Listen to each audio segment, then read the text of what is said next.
As the world awaits more news for Kingdom Hearts 4, it's always nice to take these moments to reflect on past Kingdom Hearts titles, because believe it or not, there's a lot that is still undiscovered in these near 20-year-old games. I went digging around for some old Kingdom Hearts interviews, and this drew me to a book called the Kingdom Hearts Ultimania. This is essentially a glorified guidebook for the Kingdom Hearts games that include interviews and many fun facts from the creators of Kingdom Hearts 1. Now, these books are actually relatively unknown about in the Kingdom Hearts community, and the reason for this is because the books were never officially translated or released in the US. However, today we are going to be revealing some of this information. We have translated interviews from many development teams that worked on the original Kingdom Hearts. This ranges from the sound team, battle designers, and even things from the director of the game. These interviews are all the way from 2002, yet some of these revelations are still surprising. Like this secret from the director Tetsuya Nomura, when asked about a secret only he would know from Kingdom Hearts 1's development. The words that appear in the opening were actually words that an actual character was going to say in the ending.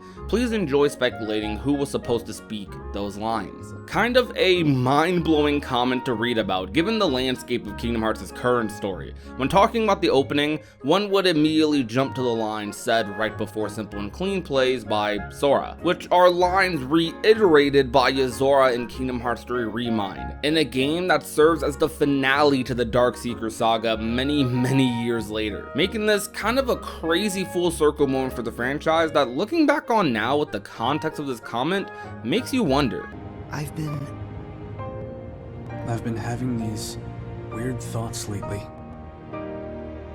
Like, is any of this for real or not? Something else that would make you wonder and is kind of surprising is this secret from the scenario and event planning director of Kingdom Hearts 1, Jun Akiyama. From the very beginning, we were planning to add in Disney-like songs in several places. During the scene where Sora, Dawn, and Goofy meet, we thought of having them explain the abilities and such through singing. Could you imagine a timeline where Kingdom Hearts 1 was just a big Disney musical? I believe the most surprising aspect of this isn't even the idea of turning it into a musical, but that this was seemingly an idea from a Square Enix employee. If you time travel back to 2002 though, and from the perspective of the first Kingdom Hearts game, this would make sense upon deeper thought, because at the point Kingdom Hearts was being created, Disney was fresh off of a massive Renaissance era, and a lot of those movies featured iconic musical moments that people still know the lyrics to today. Closest thing we'd ever get to a Kingdom Hearts musical in the style of Disney was in Kingdom Hearts 2 when Sora would sing with Ariel. Take it from me. Sora was hitting them notes though. This secret is from the background modeling director Masahide Tanaka. By the way, I'm really sorry if my pronunciation is a little off with the names. Near the fight with the last boss, there was a map that was 90% finished but had to be cut out as is. It was planned to be put between the Island of Memories and the World of Chaos, and was meant to look like the inside of the island.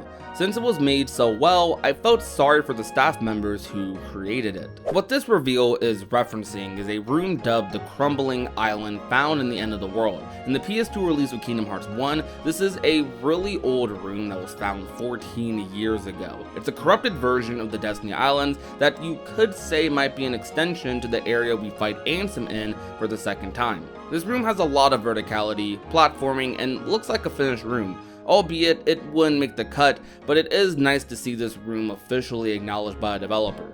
The more you know. The following secret revealed is from character modeling director Tomohiro Kayano. Sora's design changed greatly from the beginning. His hairstyle changed, his clothing changed, and by the time we settled on one, he had 6 versions made. This is interesting because we know of Sora's original concept designs with the chainsaw weapon, different hair, and tail. However, we only commonly know of 2 variations of this design, one with the Keyblade and one without.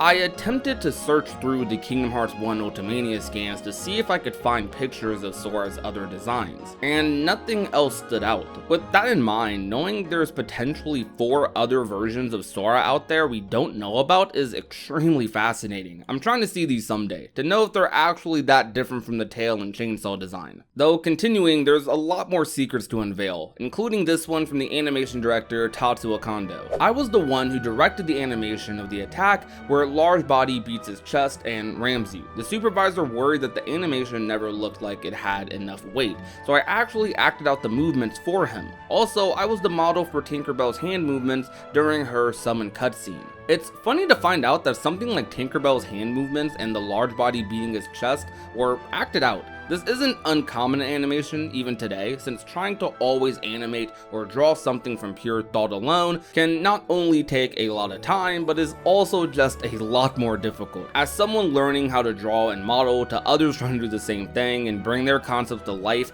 using references is a must. It helps with so much progress. Diving deeper into the video, we still have many secrets to be revealed about Kingdom Hearts 1 from the Yoko Shimomura and additional members of the sound and combat teams. If you like learning neat details like the ones we have today, subscribe to the channel with bell notifications on so you never miss another upload. But let's deep dive further. The following secret is from Yoko Shimomura, who is the real life goddess that makes Kingdom Hearts' music. I use small themed musical phrases for this game. For example, the main song is a phrase that expresses precious memories, and that phrase was used in some other songs. Scattered fragments of that phrase was used in the End of the World song.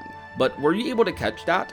Also, the number of songs on the CD soundtrack was 76, but the game's data actually has 99 songs. I said I don't want to have any more than 100, and I stopped at 99. The way Yoko Shimomura is able to masterfully match tones and settings with her music in many franchises, and especially Kingdom Hearts, is just beautiful. We're lucky to have Yoko so dedicated to making music for this franchise, because music has such a large effect on how a scene feels or how an environment can come to life in a video game. Without Yoko, the series and where it's at today would not be the same at all. And I cannot wait to hear what she makes in the future for Kingdom Hearts. Though this next secret is from sound editor Chihiru Minekawa. For the character's footsteps, the right and left feet have different sounds, but there are various sounds for each footstep. So when you stop in the middle of walking, the same sound would not occur repeatedly. It should sound natural. There was this video that popped up on my YouTube homepage that showed Sora walking in every world he's ever visited. And one of my takeaways from that video is how insanely different Kingdom Hearts 1's walking and running animations are from every other Kingdom Hearts game after it. The first Kingdom Hearts game's walking and running animations have so much personality and are so distinct from the rest of the franchise, and what the sound editor said is likely a key reason why, along with the animations also being more whimsical and childlike, fitting that Disney meets Square Enix sort of aura. Anyways, Kingdom Hearts 1 is peak. This secret is from main producer on the combat team, Kentaro Yasui. In Monstro's map, the entrance into the deepest room turns green. During the last stages of development, I was asked to change the color because it is a map that is easy to get lost in. I thought of adding in a hint. I didn't find out about this until I was late into high school, but Monstro is a really easy world to get lost in if it's your first time and you don't play the game too often. That definitely happened to me quite a lot as a kid, and I wasn't really able to appreciate the world of Monstro until much later. The next secret is from the VFX director Shuichi Sato. The last boss in the World of Chaos has a technique called the Great Darkness, but since the effect is so large, it does not fit completely into the screen. Even though I tried so hard on it, I figured there would not be many people who saw the full view. If you put distance from the enemy and go into first person, I think you can see it better. So any kind of people who are curious to what is happening, please try it out.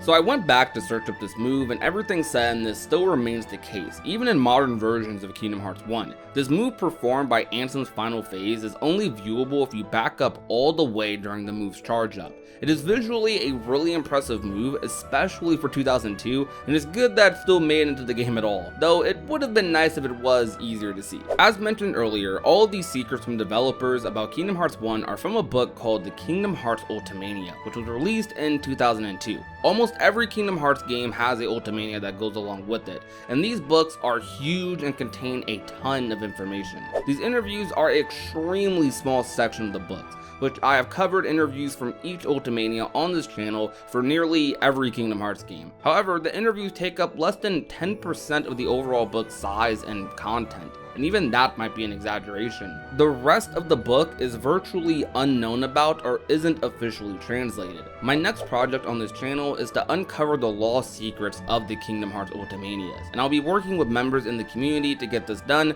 and share the findings with everyone. This is going to be a large undertaking, and your help would be greatly appreciated. All findings will be public, but if you want to help support, we do have a Patreon that will help me with sustainability and collecting the other Ultimanias as I pursue this. I will also be sharing many updates while I do this project through that and on my Twitter. The link will be in the pinned comment and the description. Thank you so much for watching.